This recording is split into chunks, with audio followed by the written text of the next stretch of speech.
teaching series.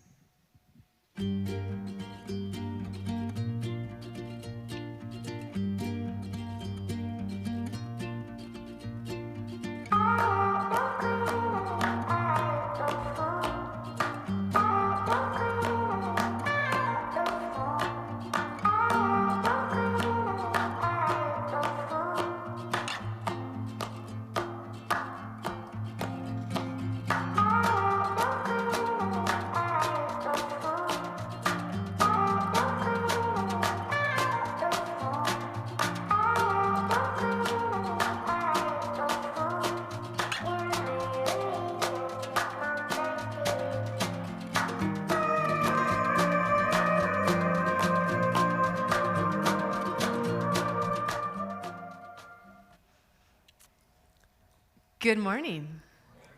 It's good to see all of you. You're supposed to say it's good to see you too. Thanks. Thank you. So I was worried there for a moment. Like, can we just do that again? No, I'm just kidding.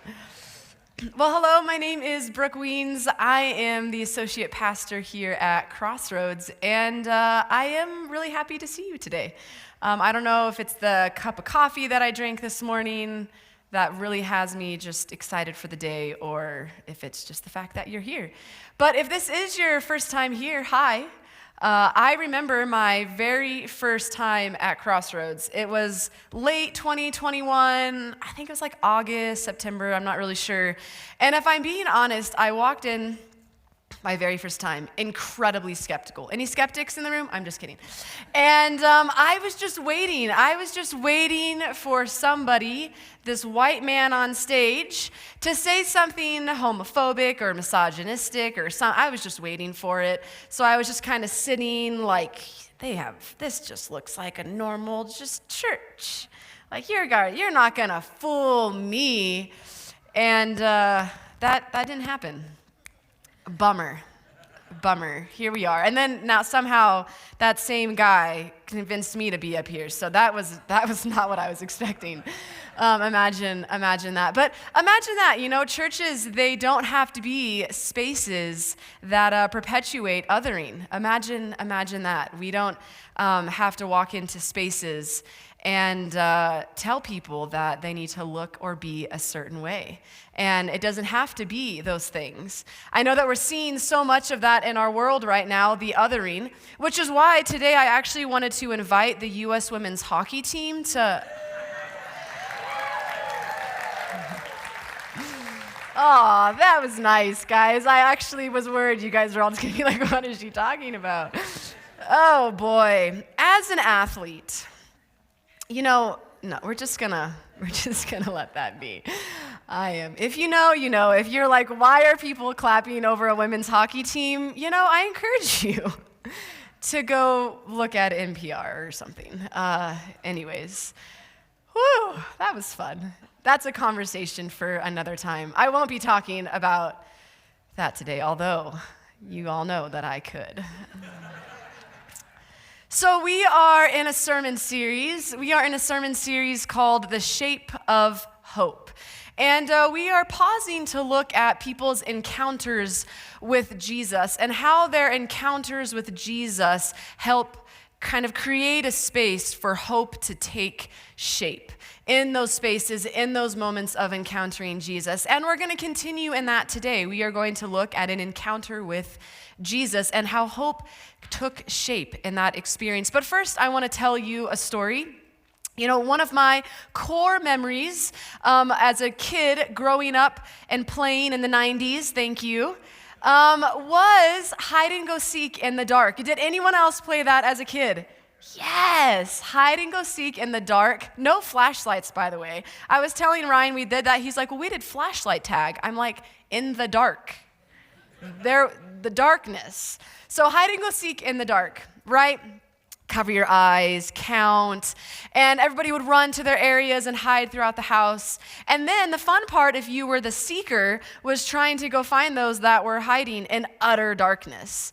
And if you were hiding, if you were not the seeker, you knew that the one thing that you needed to do was just to breathe as quietly as possible.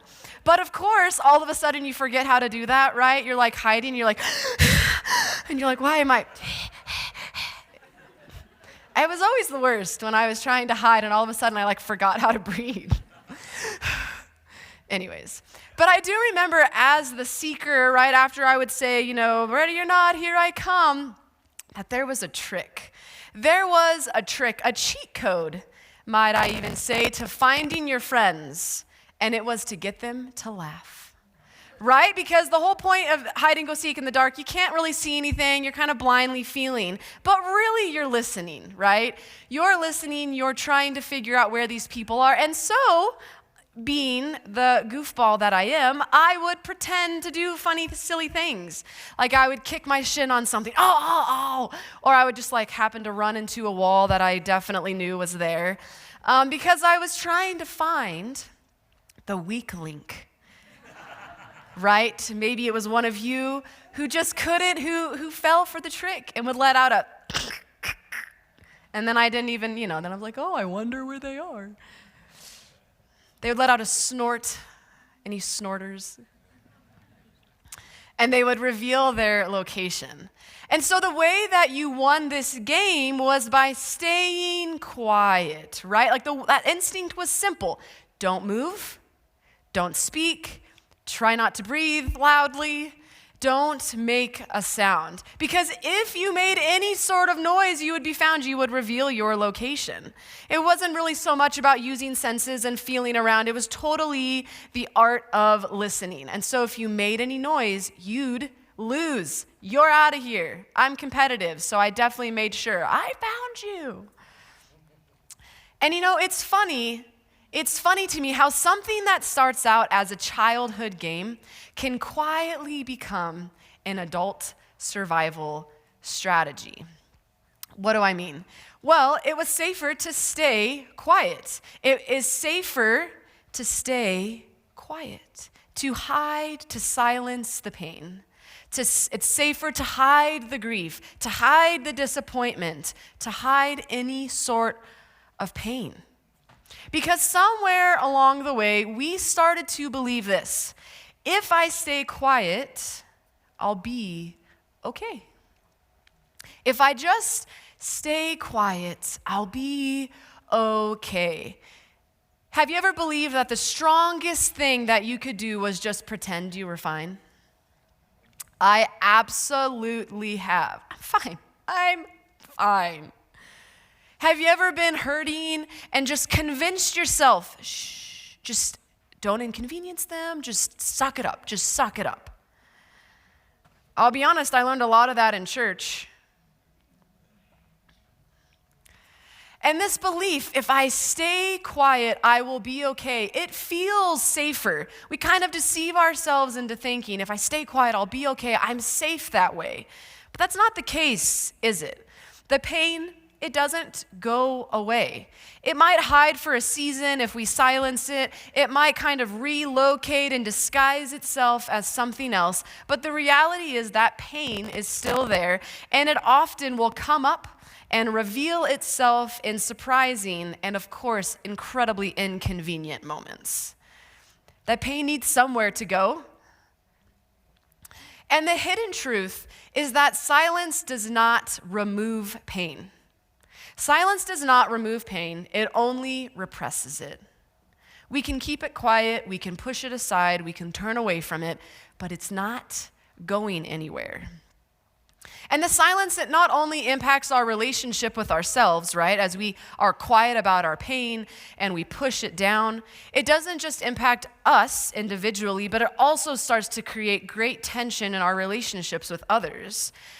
Why? Well, because we silently start to carry resentment towards that other person, because when this pain goes unseen, it turns into this bitterness, right? Because we start to assume, well, they don't care. We start to see, oh, they don't even see me. They don't even know what I'm going through. But they don't, because they don't know. Because there has been silence, because we've pushed it aside, this tension, this bitterness, this resentment, it starts to build. And then we begin to live behind a version of ourselves that isn't fully honest, because we've even convinced ourselves that the pain isn't there. And relationships with ourselves and others, they can only go as deep as honesty allows. And silence, it really starts to create this shallowness, especially in our close relationships when that honesty is not there. When pain stays hidden, relationships, they start to lose peace. And they don't lose peace because love is absent. I'm not saying if you are silent and you're holding your pain, it's because there is not love between you and yourself, or because you're of you and your friend, your partner.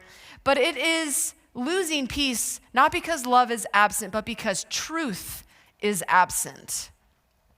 It's not a question of love, but it's a question of honesty and truthfulness. It's missing, it's gone, it's absent. And we believe so deeply as a people, as a community, as a nation, as a Western culture, that staying quiet makes me strong, right? We associate this silence with maturity or emotional control, that we can keep it together, that we can hold strength. But silence is just preventing the healing. It's not protecting it. That's a great misconception. Silence is not, or strength is not the absence of expression. Strength is the courage to be seen. Strength is absolutely giving pain a voice, to give pain a name. Strength is not silence. It is not keeping it all inside.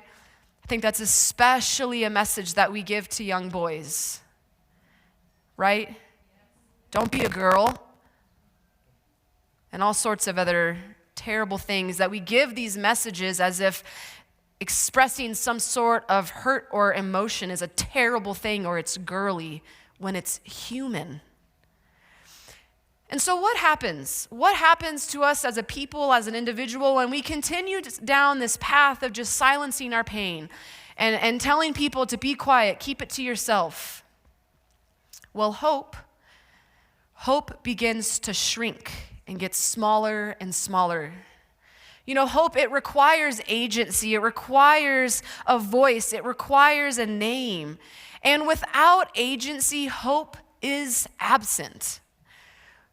Agency, it requires voice. It requires being acknowledged, seen, voiced, not silenced. And so when someone stops expressing their pain, they often stop believing that change is possible. They start believing the lie, even within themselves, that silence is safer, that silence is best. And really, ultimately, what that's doing is they're just surrendering their agency. The silence slowly convinces people that nothing will ever be different. But the beautiful thing is that there is some wisdom that we can pull from Scripture about claiming that agency, about taking that agency back. And so that's what we're going to do today, is we're going to look at some wisdom from Scripture on this topic, and we're going to start by looking at a story that takes place in Mark chapter 10. And it's a story truly of someone who refused to stay quiet.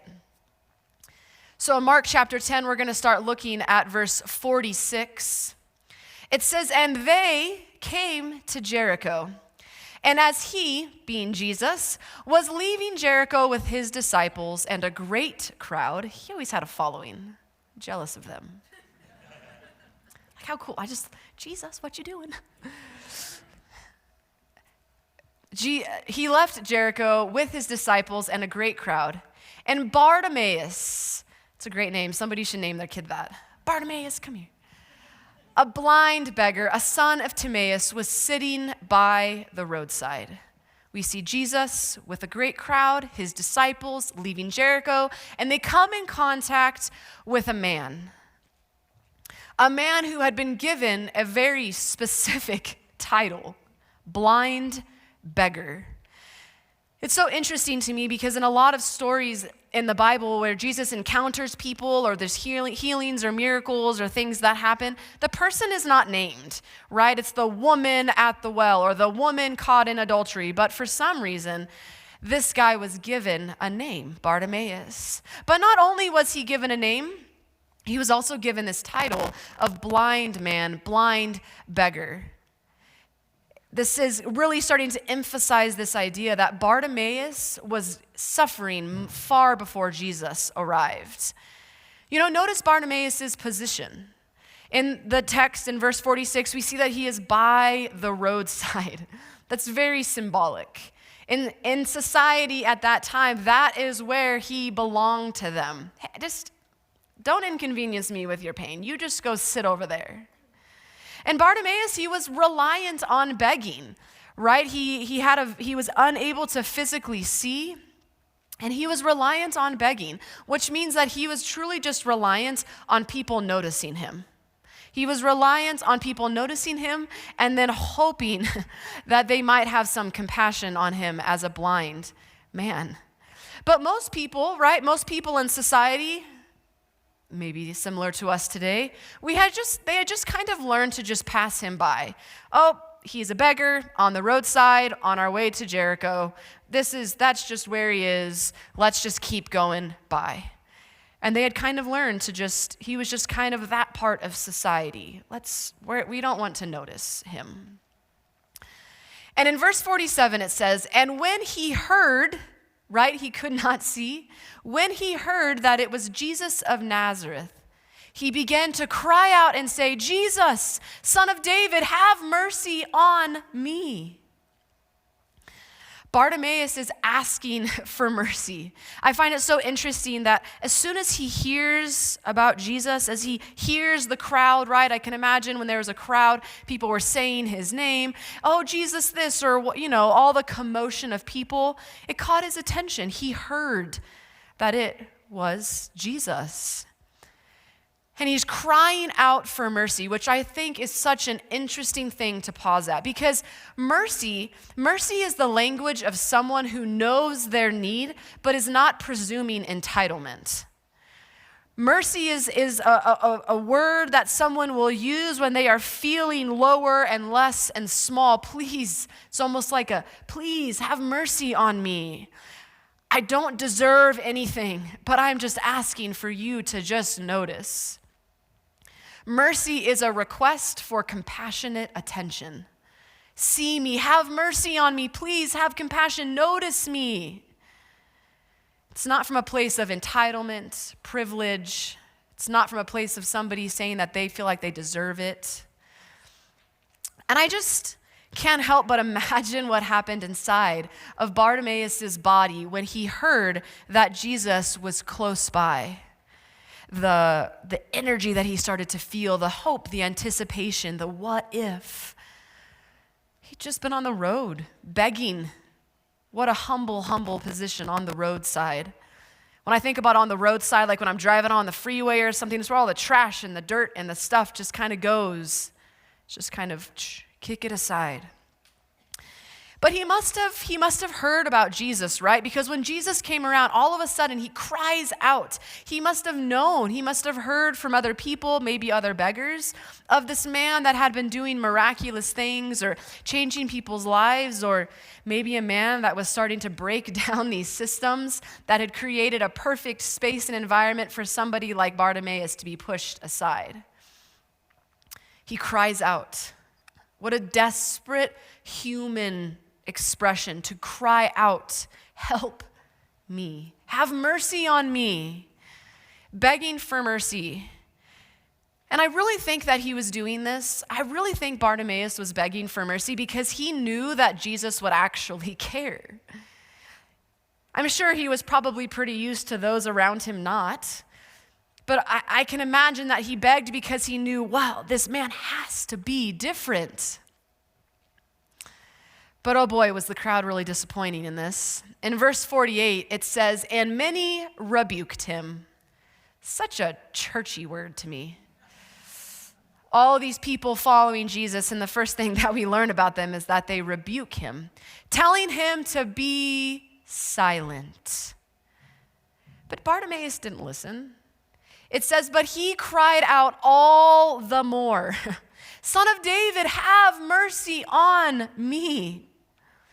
Totally just did not engage with that crowd. They told him to be quiet. Shh. And isn't that so often what pain hears? Right? When someone is experiencing pain, be quiet. Don't talk about it. Do not disrupt this moment. Don't make people uncomfortable. Shh. we don't want to hear it. We know it exists. We know that it exists, right? But we don't want to hear it. Don't inconvenience us by it. And Bartimaeus is surrounded by people who had learned this same rule, right? All these followers of Jesus, they're trying to silence him because they had learned the same rule. Stay quiet, stay in your place, don't disrupt anything. And the reality is that the crowd does not deny his pain, right? They're not saying, oh, you're not blind. No. They're not saying you're a beggar or, oh, you're in denial or this is not your reality or we're not, no. They're not denying his pain, but they're absolutely trying to attempt to silence its expression. They know that it exists. They know that in their society there is absolutely a hierarchy, but they just don't want to hear it. And this reflects such a common human reality. Pain is often tolerated as long as it stays quiet. I can think about some things that somebody in leadership has said recently about, hey, stay quiet. We don't like to be inconvenienced by someone else's pain. We can talk about that pain exists, right? We can talk about the fact that in society there's systems of oppression, there is othering, right? We have our 5 unacceptable truths, and we're aware of some of these things. We like to talk about it, and we like to even imagine that it exists and maybe feel the pain of it. But if we're honest, when it starts to directly impact our privilege and our flow of life, we much prefer to silence it and look away. And the crowd, right? The crowd did not create Bartimaeus' blindness, but they absolutely did try to preserve his invisibility. They had told him to stay quiet because also in society at that time, they really believed that blindness was a punishment for sin. That's what they believed. They believed that if somebody was born or had a visual impairment or blindness, that it was clearly punishment. In John chapter 9, we see an example of this. In John chapter 9, and another story, another encounter, Jesus comes with somebody who is blind, and it says, and he passed by, he saw a man blind from birth, and his disciples asked him, Rabbi, who sinned, this man or his parents, that he was born blind? They assumed it had to have been a punishment. That was very much like an idea in society that there was like generational sins, and that is why people were born with these things instead of recognizing that the systems that they were a part of, their culture, is what was creating this. They assumed that God must have been punishing them. We see this in churches today. Well, you didn't have enough faith. People are experiencing chronic pain. They've gone through trauma. They've gone through these things, and people start to turn their pain and their lived experiences into an opportunity for a theological debate. Who sinned? Him? His parents? It must have been one of them. The crowd assumed that blindness was a curse from God. And somewhere, though, deep within Bartimaeus, somewhere he did not believe this. I'm sure he had been told it. I'm sure he had been carrying that with him throughout his life. I mean, he took the position of a beggar on the roadside. But he must not have believed this because he was still shouting. He did not let that completely silence his pain. And the thing with Bartimaeus is that, as he is shouting, his shouting is not weakness. His shouting is not saying, you were right, I'm a sinner. My family, my parents, we did something bad. No. Bartimaeus' shouting is hope refusing to die.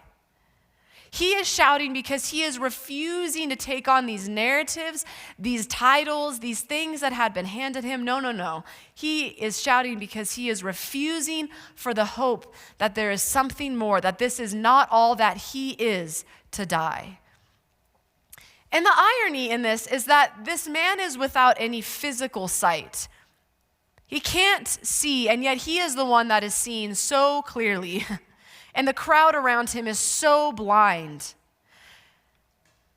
In verse 49, it says, and Jesus stopped. Of course he did. Of course he did.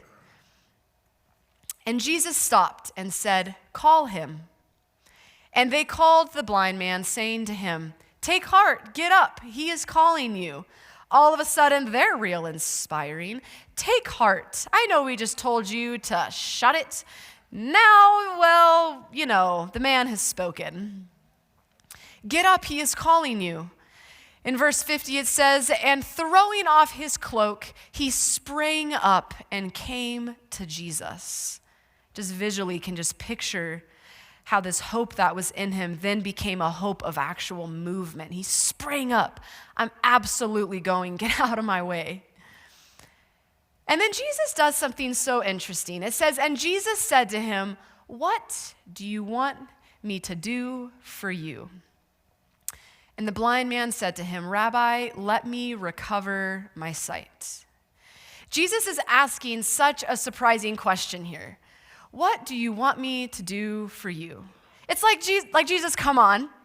The guy cannot see. What type of question? Do you not see him? Did you not notice him by the side? Why are you asking this question? What type of question even is this? What? It felt a little I know I don't know. Maybe it's not sarcastic, but in my mind, it's well, what do you want me to do for you? But I know it's not. But in my human, when I read this, it's why is he asking that? Isn't it obvious what he wants you to do for him? So why ask? Jesus already knows that this man is blind. He asks because agency builds dignity. Agency builds dignity. Jesus does not assume. He does not assume that this man's condition is what this man needs. I think it is so interesting in our very ableistic environment that when we see somebody that maybe does not have sight or hearing or has some sort of maybe physical abnormality or something, that we assume that must be a problem because they don't look and they can't act like me. But I love how Jesus in this is not living like that. He does not assume that is what the man wants or needs. He asks. He restores participation in Bartimaeus' own story. Jesus allows this man to actually speak for himself instead of speaking for him like society and this entire environment had done. He allows the man to give voice to his pain, and Jesus does not assume that the pain that this man is going to voice is his vision. If we don't need to forget that he was also a beggar, that means that there was poverty. We don't know. There's so much more to this man's story, and Jesus gives him an opportunity in this encounter to tell him. He allows him to have agency, to allow him to have his dignity returned, because a beggar by the roadside is so far from a dignified life. And Bartimaeus, he gives voice to his hope. I want to see. Jesus says to him, "Go your way, your faith has made you well." And immediately he recovered his sight and followed him on the way. Of course he followed Jesus. Of course he lingered in the midst of the only person in his life that had given him any dignity, any voice, and actually listened to the voice that vocalized his pain. And so I don't want you to miss this. Bartimaeus in this story is sitting on the edge of Jericho, which was actually the last stop of Jesus before entering Jerusalem and moving towards the cross. Very symbolic here. And he lives on the roadside. He is physically blind, he is socially invisible, and he is completely dependent on mercy. And the crowd is just trying to move past Bartimaeus. They see him, right? They know that he exists, but they don't actually see him. But when Bartimaeus cries out, even though the crowd is like, shh, Jesus stops. And before healing his eyes, before assuming and restoring his vision, Jesus restores his voice. He restores his dignity because hope does not begin when circumstances change. Jesus couldn't have, I'm sure, not even said anything to the man, right? He probably could have walked by and just, there could have been a totally different story of like Jesus sensed there was a man and he was healed. But he doesn't do that because it wasn't just about his circumstances. It wasn't just about his sight. It was about giving dignity. It was about looking and seeing his pain and honoring his agency. Hope begins when somebody finally stops and sees you. But more importantly, hope begins when you give your pain a voice. Absolutely, Jesus stopped and saw this man, and that changed something. But more importantly, the moment of change really came when Bartimaeus cried out. He cried out. And so what does this mean in our everyday normal life? Well, first of all, it means that we can practice the discipline of noticing. I think in our everyday, in our normal lives, there's stuff to do, there's bills to be paid. Right now, I'm in the midst of student teaching, and I'm a new mom, and I'm doing stuff here, and there's all this stuff floating around. And if I'm being really honest, my go-to thing in the midst of stress and busyness is absolutely to avoid my own pain, to just put it all in a little box and go over here. But something that I have learned, especially in this last week, is that pain doesn't just go away. It'll show up. It'll show up. And there's so much beauty in the discipline of noticing the pain within yourself. Our bodies are so amazing at letting us know where the pain is. And I'm not just talking about physically. Our bodies and our emotions and our souls and our hearts are so amazing at letting us know where the pain is emotionally, relationally, spiritually, if we'll just stop for a moment and notice. Healing begins with noticing what is so easy to overlook. We go through day to day and we just have these kind of reactivities, but I guarantee if we would just stop for a moment, we'll begin to notice, wait, it's trying to tell me something. Pain is a gift. And I'm not trying to be like toxically positive here when I say that, but without it, we would not know that something is wrong. If we did not have pain, we would not stop, right? When you touch the stove and it is hot, we pull back. It hurts. Relationships, whatever it might be, pain is a gift. And honestly, pain is a beginning. It's the opening of like a story when we realize, ouch. It's trying to tell us something. It's trying to get our attention. So we can begin to notice, but also in this noticing, I think that there's quite a need to replace assumption with curiosity.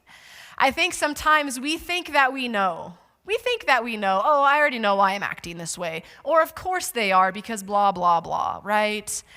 But with Jesus, he did not assume. He did not assume when he came in contact with Bartimaeus that he knew. Well, of course it's going to be about his sight. Look at him.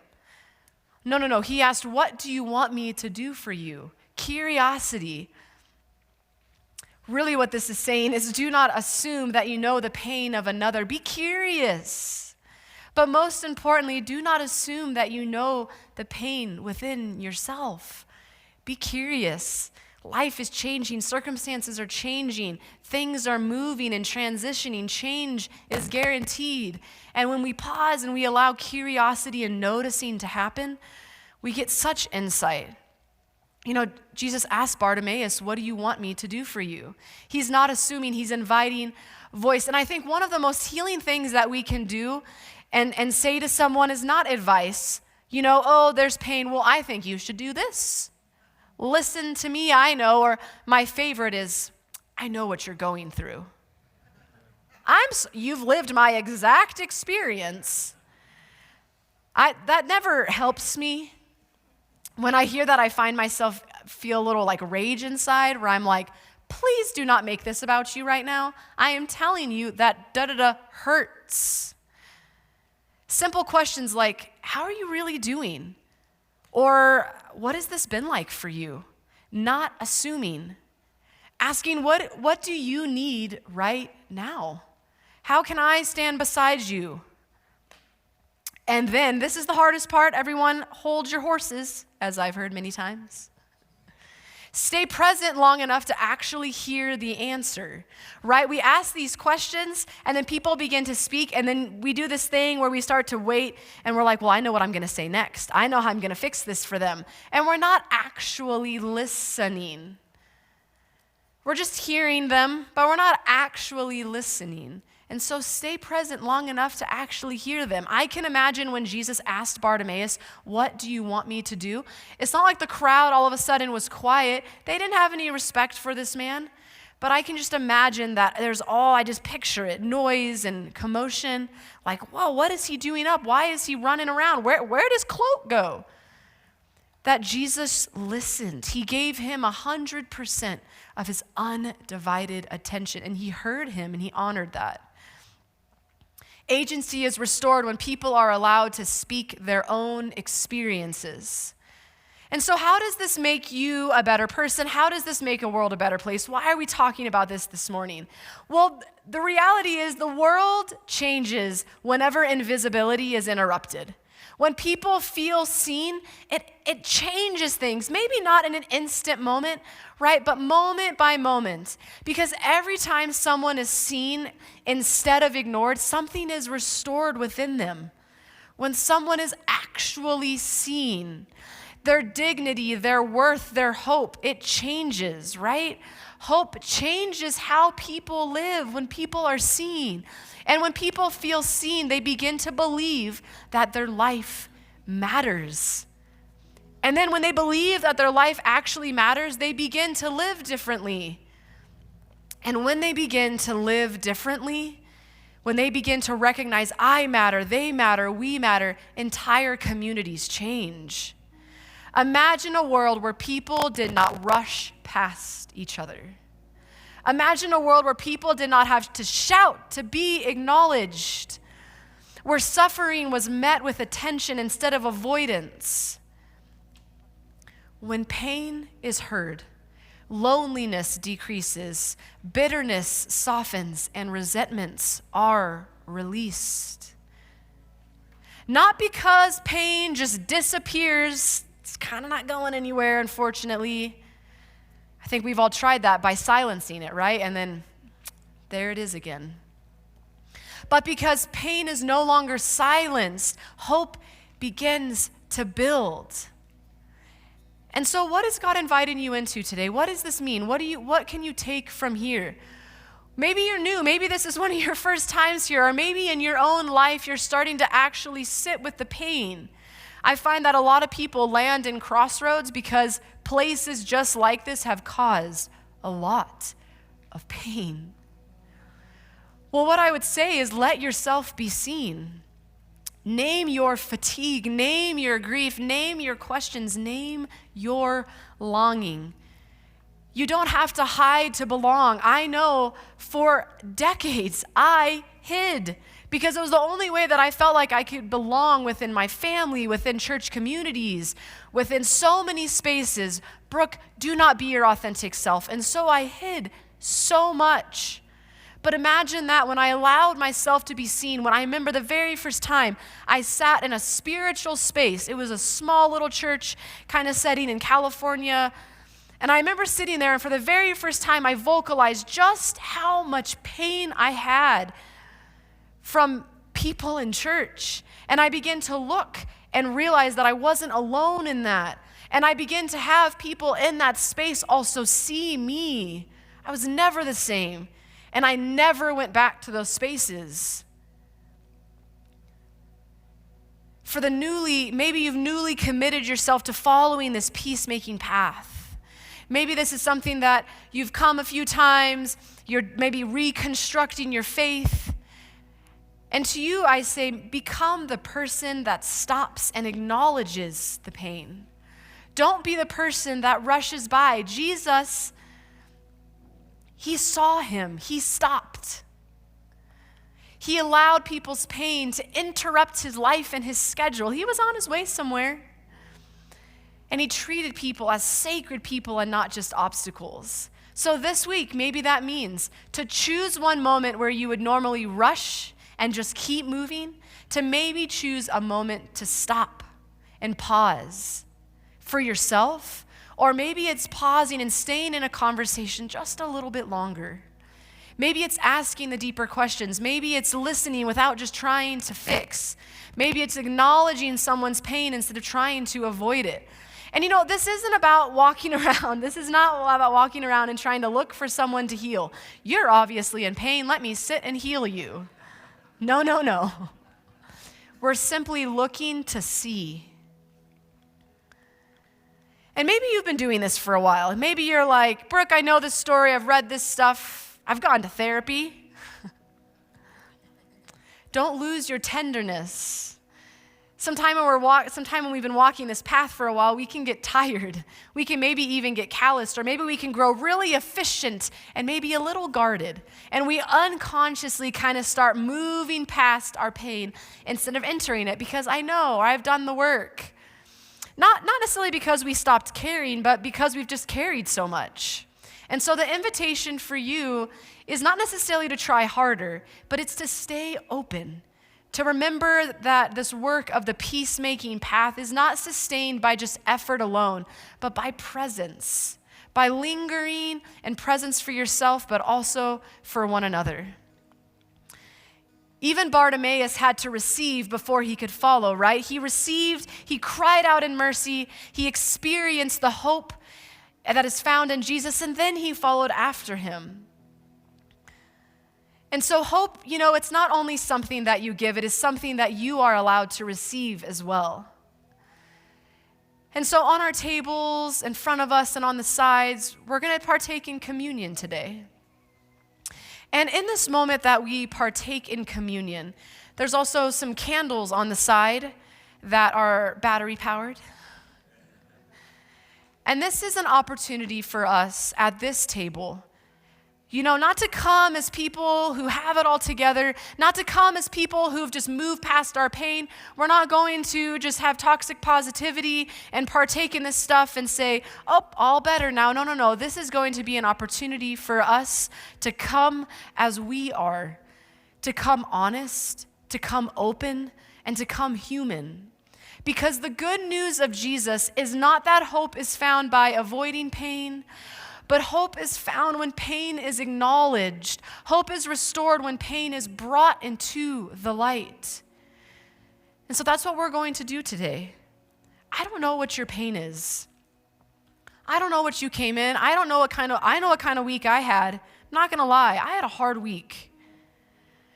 And so this is just an opportunity for us to come with that pain. It's to light a candle, maybe for yourself, maybe for a pain of somebody else that you know, to honor it. As we partake in communion, it's an opportunity for us to remember and honor the pain of Jesus and the pain that he held. Because healing begins the moment that we stop pretending that we don't have wounds. It's okay to acknowledge them. It's okay to take a second. Healing is found so deeply in the moment that when we actually sit with, oh, this hurts. This tension in my relationship, it hurts. The conflict at work, it hurts. The trauma that I didn't choose hurts. I want to read the first verse of the song that's going to be sung during communion. I just think it's so beautiful. And I think sometimes when songs are going, we kind of miss what they're holding. It says, "Blessed are the ones who do not bury all the broken pieces of their heart. Blessed are the tears of all the weary, pouring like a sky of falling stars. Blessed are the wounded ones in mourning, brave enough to show the Lord their scars. And blessed are the hurts that are not hidden, open to the healing touch of God." This song is about the power of voicing our pain and taking hold of our agency and allowing hope to start to take shape as we encounter the living Christ in these symbols of this gluten-free cracker, non-alcoholic juice, battery-powered candles. They can all seem so silly, but these are symbols.